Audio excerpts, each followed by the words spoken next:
next guest is a man of many talents. Funsho Ogundipe is a trained lawyer, but music is his passion.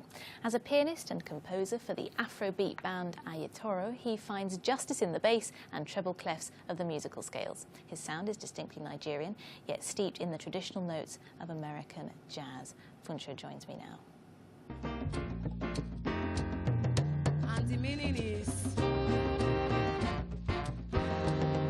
what we are saying is, Sikira fe go ye, ani Sikira fe go ye.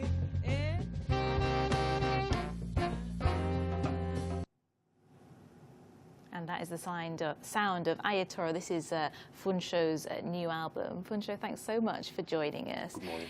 Just talk to us a little bit about your musical influences. What makes that sound there that we heard? First thing is Nigerian Afrobeat.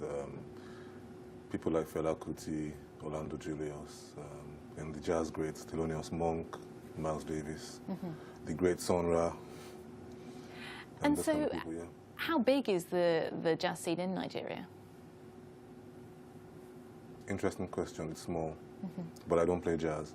Right, so you wouldn't call it jazz, okay? Because No. Miles Davis, to me, that's Miles Davis played jazz. Yes, Yes. he was African American. I'm Nigerian. I play Afrobeat. Okay, And, so that's a Afrobeat certain has kind of a music lot of line. jazz influences. Because my personal models are Miles, Sonra, but music is contextual. You know, it also serves the community. So, jazz is never going to be Nigeria's music. It's music created by African Americans in America, but the same techniques we can use to create Afrobeat or high life are kind of music. Right. Just like the Brazilians will take the same postmodern American techniques and create bossa nova. And is Afrobeat particularly Nigerian, or are we talking about sort of the whole of Africa? We could say it's a pan-West African music because originally, if you go through liner notes of Fela records, you find out that the bass players were from countries like Cameroon, Ghana, Togo, so it makes for a healthy mix. It's also the one African art form that is like jazz, as in that, if you remember when the Africans got to America, they were deliberately mixed. And so you could find the Ghanaian, the Nigerian, the Burkinabe all sitting down together, not understanding each other's language, but using the language of rhythm to create a new sound. And That's how jazz came out. So yeah. that's how it came out. So now for Afrobeat, what people like Fela did was, because there's a constant amount of migration in West Africa. So musicians who are very good tend to like migrate to the big cities. So Cameroonian bass players will end up in Lagos. They want to play for the best guy. That's basically people like Fela, like Ayetoro, whatever. So, I mean, we've had Cameroonian bass players, Ghanaian key drummers, so even Scottish percussion players. Right, so it really is international then, and your fan base is quite international, is it? It is, yeah. And yet you've dedicated this latest album to the people of Yoruba and their diaspora. Why is that? Something funny happened to me in London a long time back. I walked into a library in Wood Green, and I read an interesting book by a guy called Jorge Amado. He's a Brazilian author. And I was stunned because he was describing Yoruba foods. When you grow up, you hear there's a Yoruba diaspora, you know, but it's such a remote thing until you feel it through culture. So I was reading a novel written by a white Brazilian, and he was talking about the African side of Brazil. And one of the characters was a guy called Asoju Oba, and Asoju Oba in Yoruba means the king's eyes. You know the way monarchy is, just like in this country, the leader cannot be everywhere.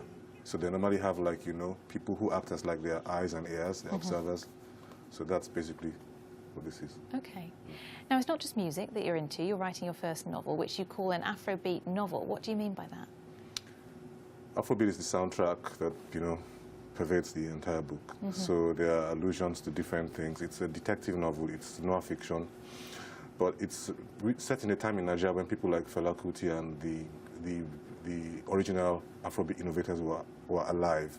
So some of these characters, you see them go to clubs where those other people are. They never meet them, but, you know, they're always a constant presence.